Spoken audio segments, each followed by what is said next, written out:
Assalamualaikum warahmatullahi wabarakatuh. Perkenalkan, nama saya Nur Abdillah dengan nomor induk mahasiswa 19043210057, program studi D3 Keuangan Perbankan. Pada kesempatan kali ini, saya akan menjelaskan atau mempresentasikan laporan tugas akhir saya yang berjudul tentang penyusunan laporan keuangan berdasarkan standar akuntansi keuangan entitas mikro kecil menengah menggunakan aplikasi Microsoft Excel pada PT Anugrah Gema Qurani. Setelah itu, saya akan menjelaskan latar belakang mengenai topik pembahasan pada kesempatan kali ini.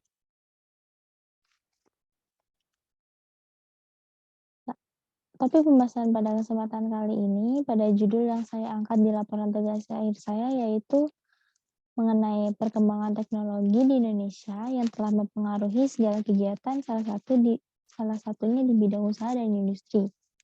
Perkembangan ini menandakan adanya kemajuan teknologi yang akan memberikan kemudahan dalam menciptakan peluang bagi banyak masyarakat. Dengan ini, pihak perusahaan akan lebih konsisten dalam berkembang karena mempunyai perencanaan yang terevaluasi dan rekomendasi. Teknologi ini membawa industri untuk merancang segala perencanaan secara optimal dan lebih rapi.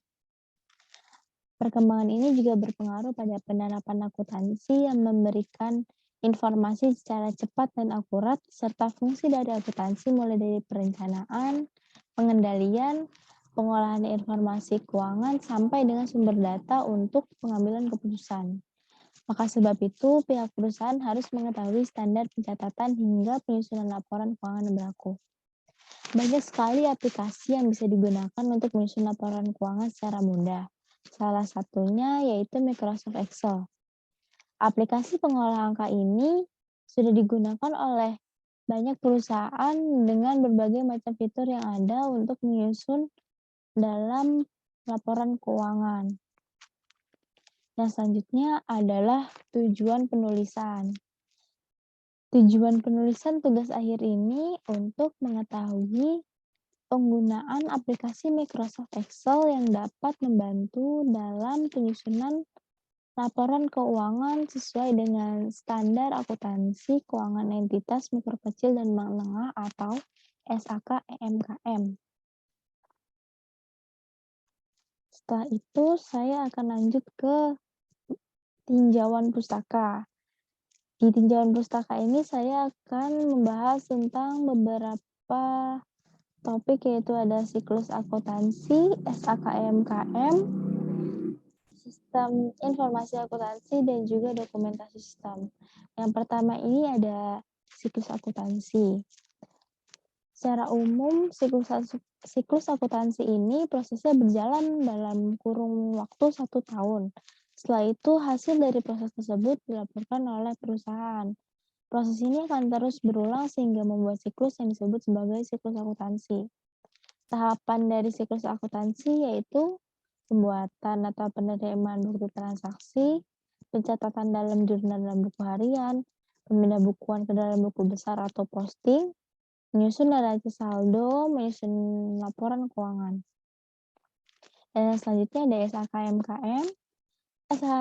SAKMKM atau Standar Akuntansi Keuangan Entitas Mikro Kecil Menengah adalah bentuk dukungan dari IAI atau Ikatan Akuntansi Indonesia sebagai organisasi profesi akuntan yang mendorong pertumbuhan sektor UMKM atau usaha mikro kecil menengah. Standar ini diberlakukan mulai efektif secara pada tanggal 1 Januari 2018. Perbedaannya bisa dilihat dari standar pembuatan yang sederhana karena mengatur transaksi umum yang dilakukan oleh UMKM serta dasar pengukurannya murni menggunakan biaya historis sehingga UMKM cukup mencatat aset dan liabilitasnya sebesar biaya yang diperoleh.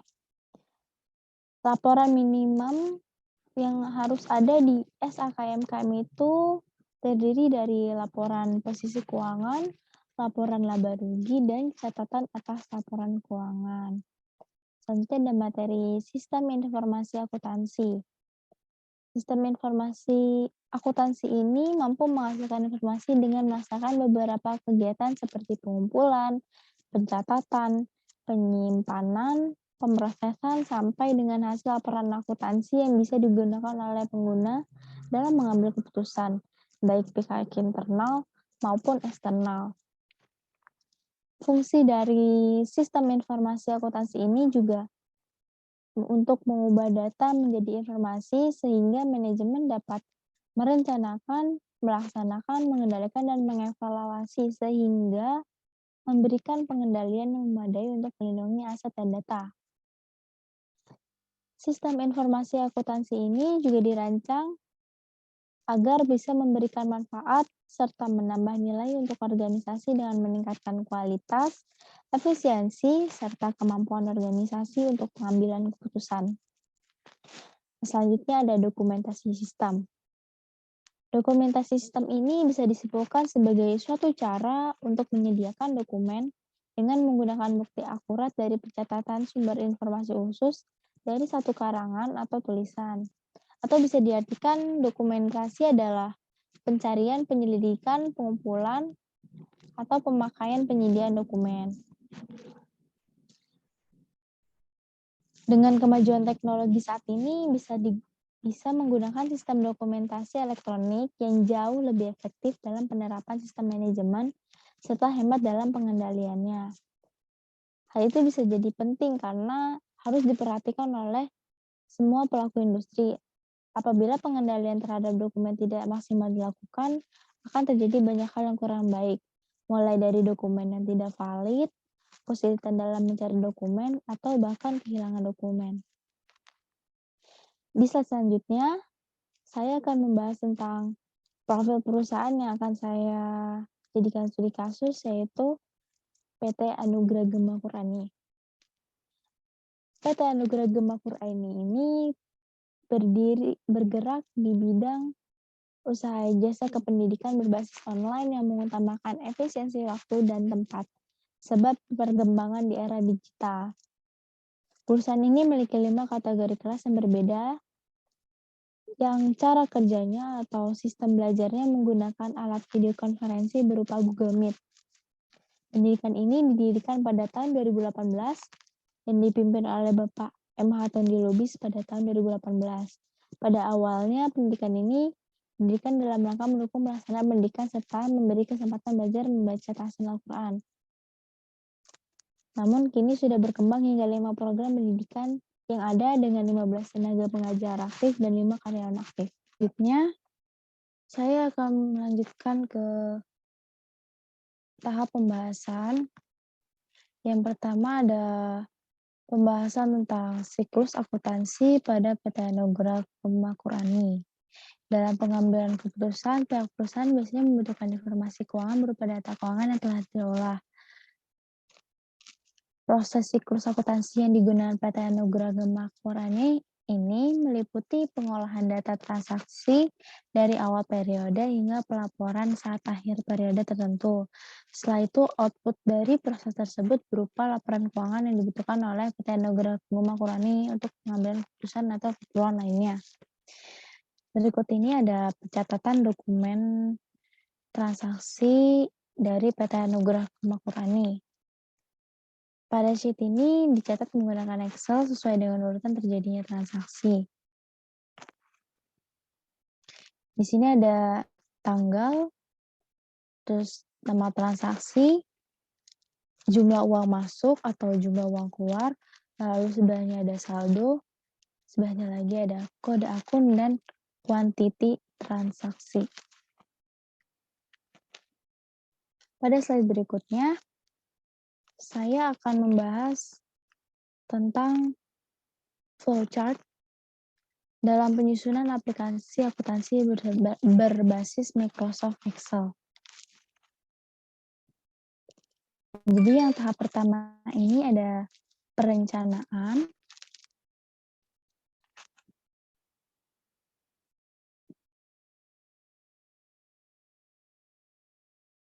Di tahap pertama ini ada perencanaan. Yang dimaksud perencanaan ini yaitu Sebelumnya, penulis melakukan diskusi dengan pihak perusahaan mengenai perkiraan berapa lama perancangan aplikasinya, lalu kapan aplikasi ini mampu dioperasikan. Setelah itu, penulis melakukan diskusi terkait penggunanya yang akan mengoperasikan aplikasi akuntansi ini agar pengguna lebih nyaman dalam menggunakan aplikasi. Lalu setelah itu ada analisis kebutuhan. Menurut hasil diskusi yang telah dilaksanakan, diketahui bahwa kondisi dari PT Anugerah Gema Qur'ani ini memiliki sistem informasi yang sangat sederhana dan masih tergolong belum layak dalam pengelolaan keuangan yang terstruktur sesuai dengan standar akuntansi. Dan yang kedua, belum memiliki sumber daya manusia yang berkompeten dalam menganalisa transaksi yang terjadi serta menyusun laporan keuangan. Lalu dari kondisi tersebut, penulis menganalisa kebutuhan PT Anugerah Gema Qur'ani ini memiliki transaksi yang cukup banyak, sehingga membutuhkan sistem yang mampu mencatat dan merekam transaksi yang telah terjadi secara otomatis. Lalu diharapkan aplikasi akuntansi yang dirancang ini bisa membantu PT Anugerah Gema Qur'ani menyusun serta mengelola laporan keuangan yang dibutuhkan. Setelah itu bisa memproses transaksi sehingga menghasilkan laporan yang dibutuhkan. Lalu yang ketiga ada perancangan aplikasi. Tahap perancangan aplikasi. Yang pertama ada menyiapkan lembar kerja.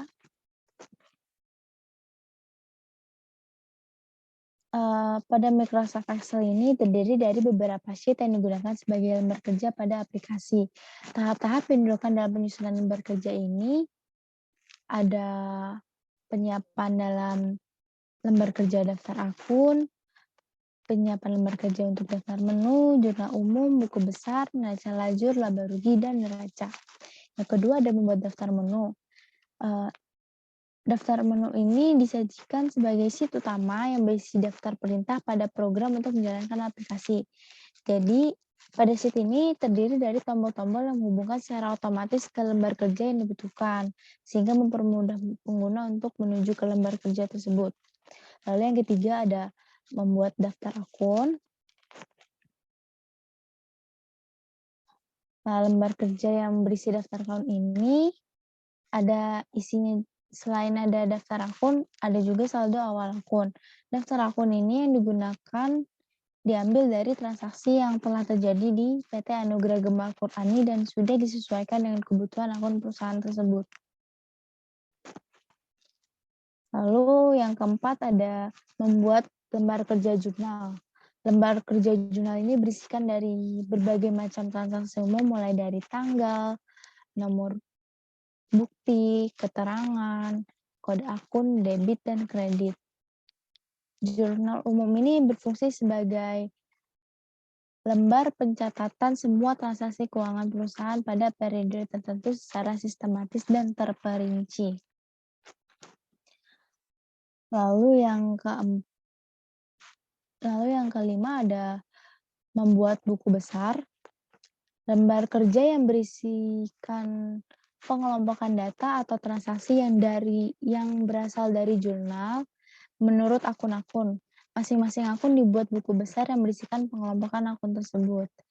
Dalam buku besar ini ada kode akun, di mana ketika kita memilih kode akun pada suatu transaksi, dengan otomatis akan muncul pada keterangan nama akun pada suatu transaksi, dan kemudian muncul nominal transaksi tersebut sesuai dengan yang telah dicatat pada jurnal umum. Lalu yang keenam ada membuat neraca lajur. Pada lembar kerja kali ini, neraca lajur ini berisikan tentang informasi secara jelas terkait keadaan laporan keuangan. Neraca lajur pada aplikasi ini juga sudah tersistem secara otomatis. Jadi seluruh nilai saldo yang ada pada buku besar otomatis tercatat ke dalam neraca lajur. Lalu yang ketujuh ada membuat lembar kerja laba rugi. Sheet ini berisikan data-data pendapatan sekaligus beban yang ditanggung oleh perusahaan yang nilai laba ruginya sama dengan yang ada di lembar lembar kerja neraca lajur. Oleh karena itu, nilai-nilai yang ada pada akun laba rugi diambil dari nilai yang ada pada neraca lajur. Lalu yang terakhir ada membuat neraca atau laporan posisi keuangan. Lembar kerja ini berisikan tentang kekayaan yang dimiliki oleh perusahaan yang nilainya juga sama dengan nilai neraca pada lembar kerja neraca lajur. Maka sebab itu nilai yang ada pada lembar kerja neraca diambil dari nilai di lembar kerja neraca lajur. Pembuatan sheet ini bertujuan agar lebih mudah untuk melihat rincian nilai-nilai yang ada pada neraca atau laporan posisi keuangan. Dan pada sheet ini juga memiliki sistem otomatisasi, jadi saat kita klik nanti, pada lembar kerja tersebut sudah otomatis terisi. Setelah itu lanjut ke panduan penggunaan aplikasi. Jadi pada kesempatan kali ini saya akan menjelaskan salah satu contoh transaksi, yaitu ada contoh transaksi invoice ya. Ada salah satu bukti transaksi dari invoice. Ya, yang ditujukan ke SMK Tiara Nusa dengan nomor GQ-2021-08-06 pada tanggal 2 Agustus 2021 yang isinya biaya PKL dengan jumlah Rp2.100.000. Jadi saya akan mencontohkan panduan penggunaan aplikasi akuntansinya untuk bukti transaksi ini.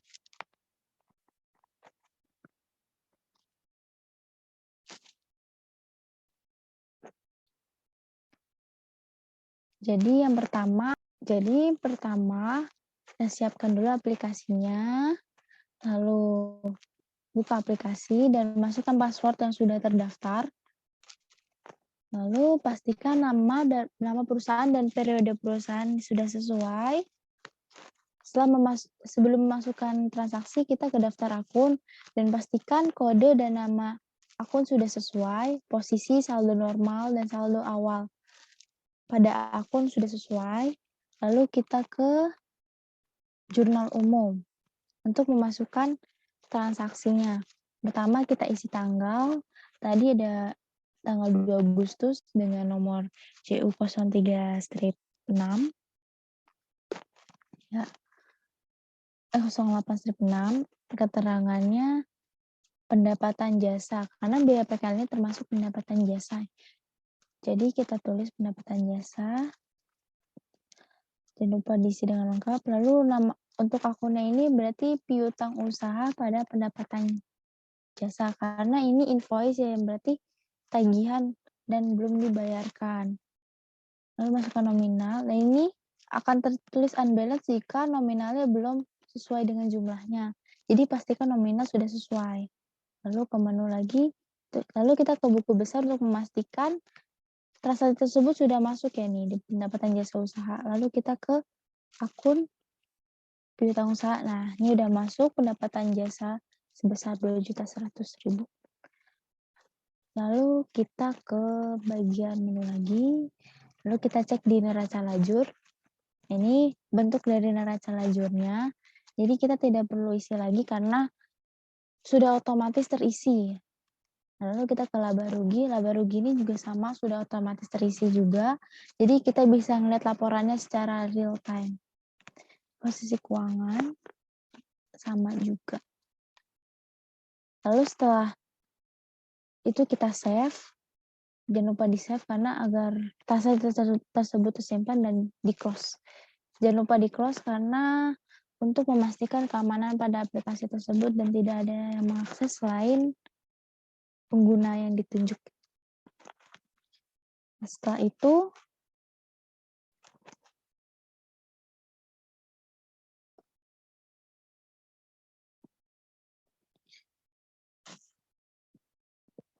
itu kita lanjut ke Kesimpulan kesimpulan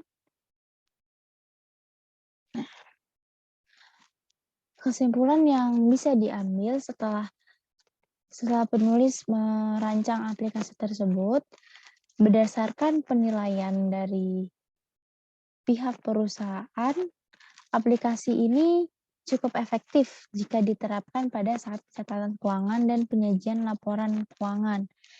Pihak perusahaan dapat beralih dari pencatatan yang sebelumnya dilakukan secara manual menjadi pencatatan secara digital dan otomatis, sehingga mampu menerapkan laporan yang sesuai dengan SAK, EMKM atau standar akuntansi keuangan entitas mikro kecil menengah. Namun aplikasi ini juga memiliki keterbatasan pengguna yang hanya bisa diakses atau digunakan oleh single user dan hanya bisa diakses melalui personal komputer yang sudah terinstall Microsoft Excel. Jadi untuk aplikasi ini hanya bisa digunakan oleh satu orang saja dan tidak bisa diakses oleh multi user secara bersamaan. Dan itu pun hanya bisa untuk satu device saja, karena jika nanti dipindahkan atau, gimana ya, belum ada otomatisasi secara multi user dan itu juga belum, belum dikaitkan dengan sistem online. Nah, sekian, penjelasan dari laporan tugas akhir saya, kurang lebihnya mohon maaf. Wassalamualaikum warahmatullahi wabarakatuh. Baik.